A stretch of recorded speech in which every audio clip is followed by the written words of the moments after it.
Hey, what's up, everybody? Today, man, I want to talk about a subject that I really would normally just not want to talk about. Nobody would, but gunning, man, is disgusting, man. When you're locked up and you're confined and in prison, man, you're gonna go through some things, man. You're gonna see shit that you normally wouldn't see. It's just a world that you're not used to. Um, but there's this thing where, you know, hey, it's gunning. These dudes, they'll just literally take their dicks out and they'll start jerking off, and they call it gunning.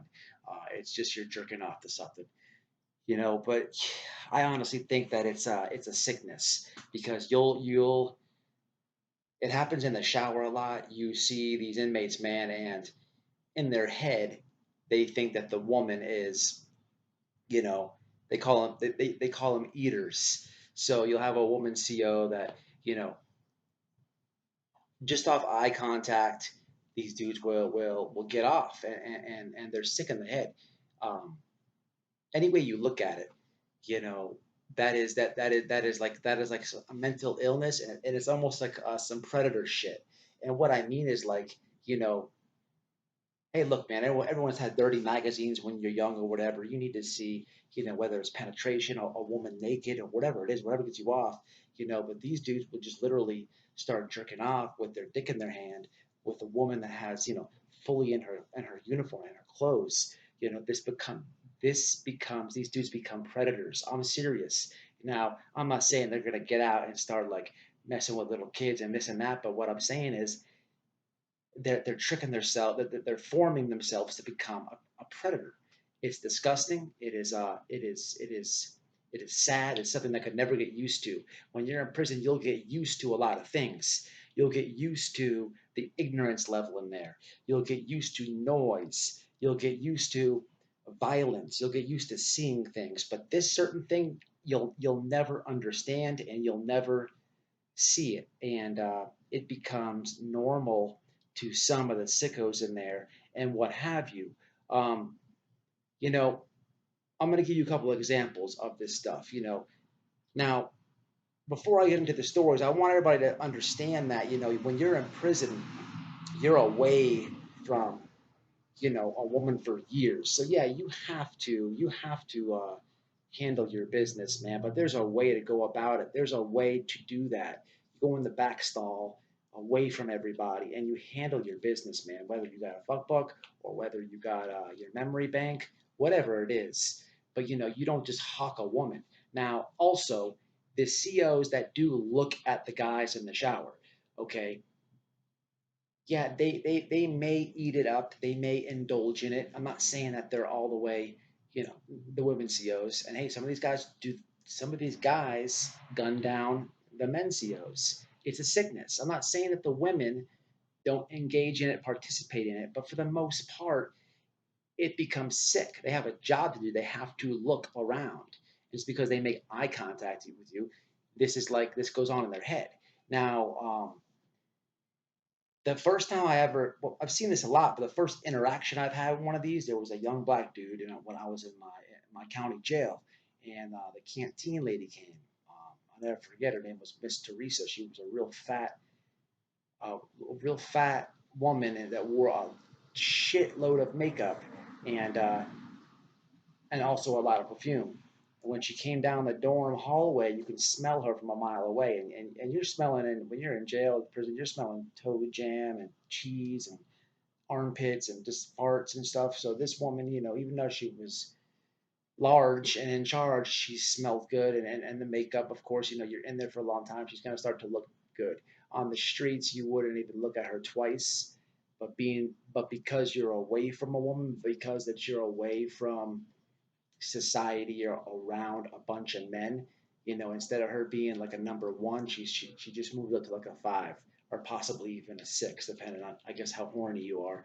So she came around with the basket of goods, the honey buns and zoom zooms and wham whams, and you know she has to bend over. She got her sack of shit, and then there's the door that the COs come in and out, and there's a food slot. Anybody doesn't know, it's a little flap that goes up and down. They can lock it, but what it's made for is to slide a tray in there, and they can grab the officer can feed you through the main door on the slot. She has to bend over a little bit to put the goods through the slot. So it's not like she can sit there and just, at standing up level, slide the items through there. She has to bend over a little bit. I had to order, it was a slight order. Whatever I had got arrested with had carried over on my balance. Make a long story short, as she came, Miss Teresa came, as she came, I literally turned around. And when I turned around,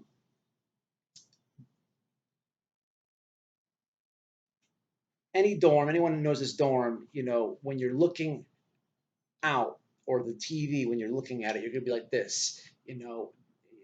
Here's the TV. Underneath the TV, on the other side of the glass, is where the police come with the trays, or the nurse comes in, whatever. And then you have your TV, then you have your day room, and then you have stairs, a second level and a first level. Okay, so I'm on the bottom of the stairs. I'm waiting for my order. She's calling names, and she called one of my boys that was on the top tier in the cell. I turn around and tell him that his sack is here. He called it a sack. Hey man, your sack's there. And there's a young bonehead right behind me. He's got his dick in his hand, and he's just like right behind me, right behind me, man. So when I turn around, I see Dick. You know what I mean? So hey man, needless to say, I popped off on dude right then and there. Bing, bing, hit him with a two-piece. I had to do it real fast. It was spur of the moment. I didn't want to do it right there, but it was the most disrespectful thing in the world. Literally, man, when I turned around to call him a homeboy, there's a dick in my face. What was he gonna do when he was done? That shit was supposed to get on my back. So I hit him hard twice. Bing, bing. And I didn't sell out. I didn't yell. It was hard. I was so pissed. I'm like, get in the room right now, man. Get in that fucking room.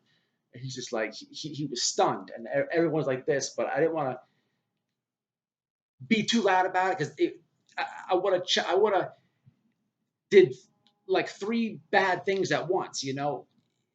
I would have, I've been considered checking in, because I'm wolfing. I'm being loud when the police are there. When the canteen lady comes, she has to be escorted with a police officer, or excuse me, a correction officer. So when I turn around here with a two-piece, bum bum, I'm just like mad, but I didn't want to check in. I didn't want to crash my own bag, my own sack. Just imagine, I tee off from the dude, bing bing. If I would have checked in, I would have lost my sack. Okay, they're not holding out for no 30 days for a fight.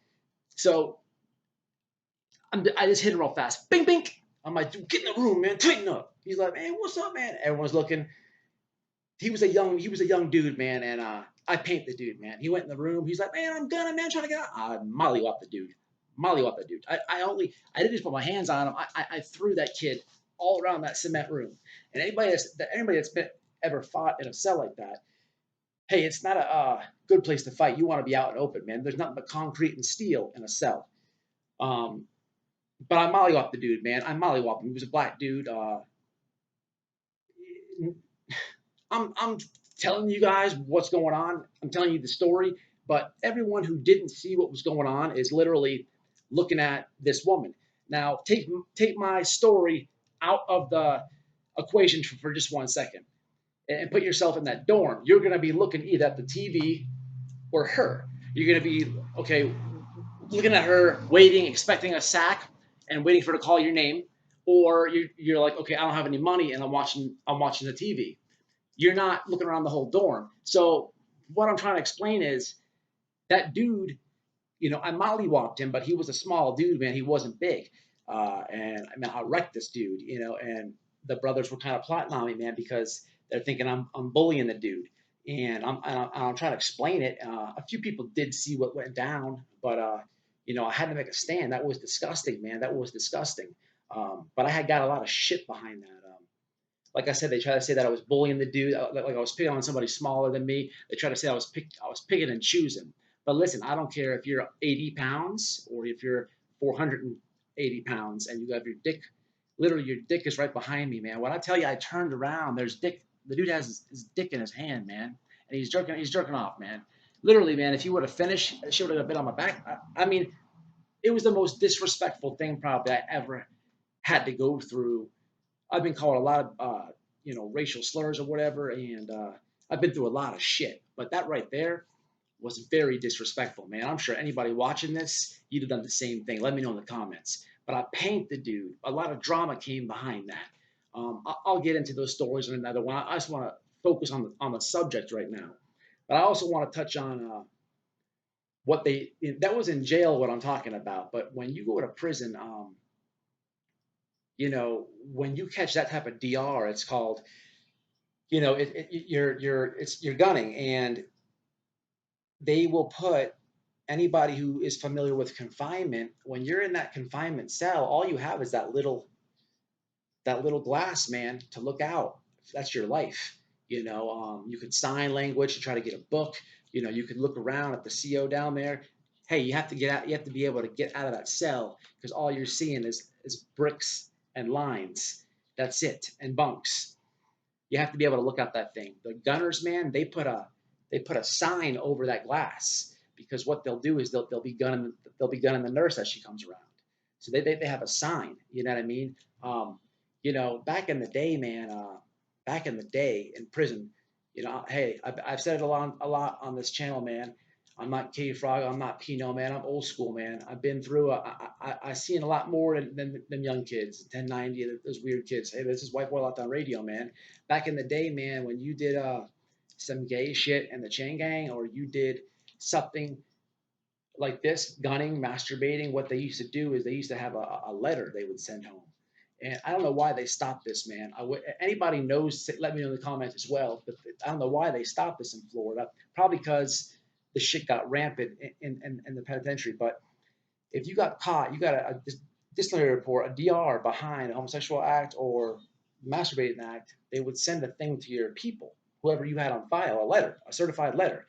And that sometimes that would do it, that would straighten it. Imagine calling mom, she'd be like, why the hell are you whacking off to the nurse? I'm sure that in-house straightened a lot of people. But just imagine all the dudes that were messing with punks and stuff when they got a letter. Hey, shit gets real in there, man. I don't know why Florida stopped doing that, man. I wish a CO would watch this and let me know. But listen, it's disgusting, man. They I, another thing I want to say is, being that we're speaking of confinement, when I was in confinement, you have your roommates, man, and you really have to get along with your roommate in confinement. If not, you got to put them on the door, or it's just what it is, man. You cannot get away from this person. When you're locked up in a room, you're going to know everything about that person's life, and everything about that person's case, every single thing. There's no getting away from that person. You have to be able to vibe with that person. You have to have an understanding of the bathroom. Hey, man, when you take a shit in confinement, the other person's going under the blankets. Under the blankets, make a tent. That's just the way it goes, people. But I had a young black dude in there. You know, this is another time I had to put my hands on another black jit. It was this dude right here. But we were in the room for about 15 or so days. I seen it going a little rocky, but I kind of dealt with him because he wasn't that bad at the beginning. But sure enough, he showed his colors, and I'm on the bunk.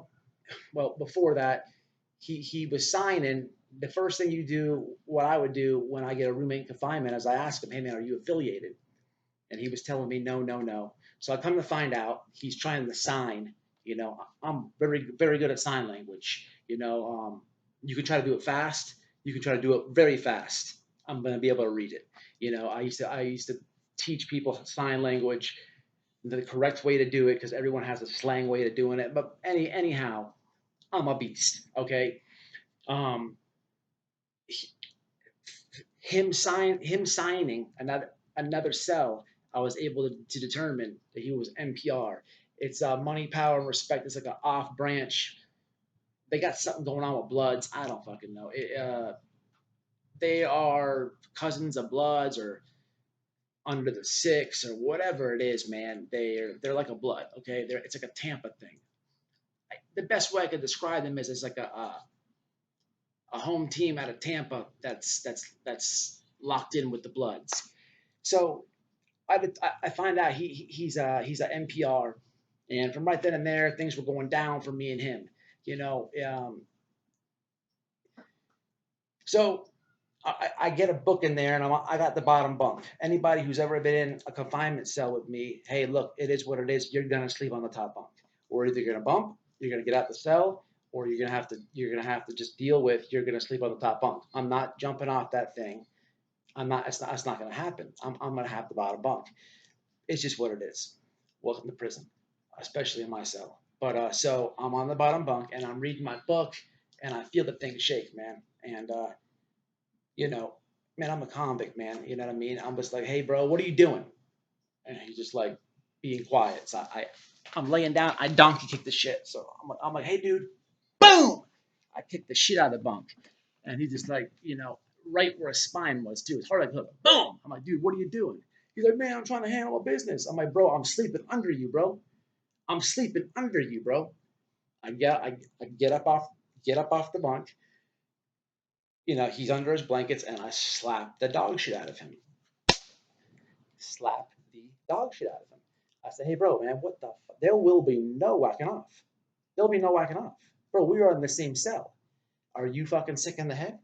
There's no whacking off, bro. I'm on the goddamn bottom bunk, bro. I'm like, you know what, man? Get your shit, roll it up, and get up at my cell. Get up out. Go to another cell, and you can do that in there.